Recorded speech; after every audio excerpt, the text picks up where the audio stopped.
Hablemos de la libertad política. La ciudad en griego se dice polis, y de ella hablamos al velar por el gobierno de la polis, al hablar de la libertad política o de los derechos políticos. La libertad política se ha consignado en ciencias políticas como el derecho a elegir y ser electo. La libertad política tiene que ver con la participación de los actores en la vida ciudadana. Esto nos remite al evento que nos congregará en Guatemala el próximo 20 de agosto, las elecciones de segunda vuelta. Por supuesto que esa libertad no es absoluta. Se requiere que quienes eligen o son elegidos no hayan sido condenados en un juicio penal, que no tengan cuentas pendientes con la ley. En este momento hay un ruido muy fuerte en materia legal y es más seguro que en nuestro país terminará teniendo repercusiones de carácter legal en tribunales. Por ahora, los actores de ambos partidos están amparados por la legislación electoral del país.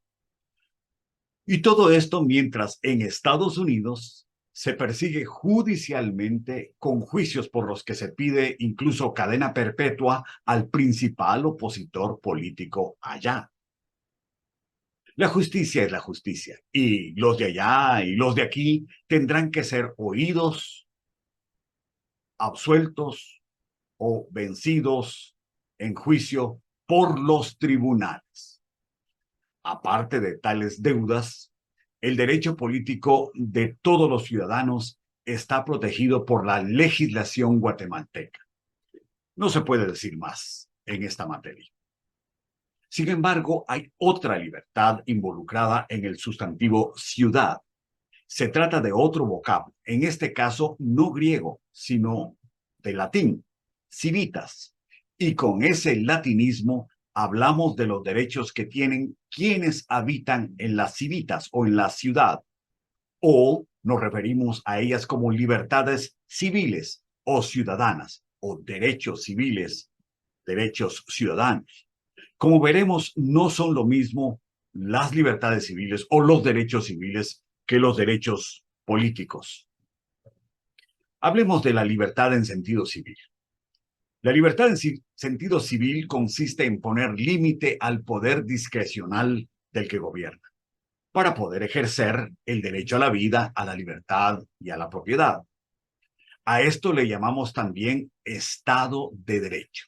El Estado de Derecho, rectamente entendido, consiste en proteger los derechos de la persona humana, que son anteriores y superiores al Estado. La Constitución tiene ese propósito. Algunos creen que Estado de Derecho es la mera existencia de leyes, aun cuando las leyes no sean justas. Hay leyes injustas, sí que las hay. Las leyes no son justas cuando ponen en peligro derechos. Hoy la vida humana, un derecho fundamental, está en peligro en manos de quienes promueven el aborto. La propiedad está en peligro en manos de ideologías totalitarias cuyo primer movimiento es suprimir la propiedad privada, expropiarla. Y finalmente está también en peligro la libertad en manos de quienes dicen que tolerancia consiste en creer como ellos creen o te llevan a los tribunales. Es toda la ideología woke que viene de Estados Unidos con la Agenda 2030 y con el énfasis en colectivos al estilo de la comunidad LGTBQ+ y demás. La AIDE de Estados Unidos invirtió $1 millón en adoctrinar a los candidatos de izquierda y 11 millones en cambiar la cultura de los guatemaltecos en el concepto de la vida y el aborto hacia la cultura woke y la Agenda 2030. En vez de reducir la pobreza de Guatemala, como reza su razón de ser. Sin embargo, me llama la atención que los guatemaltecos, que casi siempre participamos de cierta apoliticidad, con esa apoliticidad solemos convertir nuestras responsabilidades cívicas en temas religiosos. De modo que si hay que cambiar algo, hagamos una misa, o un culto, o hagamos oración. De los americanos, en cambio, se dice lo opuesto. y es que solían convertir sus responsabilidades religiosas en ocasiones para expresar su civismo, de modo que su fe se relacionaba con su independencia, su constitución, su guerra civil, etc. Por ejemplo, un tema como la influencia política de Estados Unidos sobre el subcontinente latinoamericano era importante para los norteamericanos para proclamar la fe cristiana.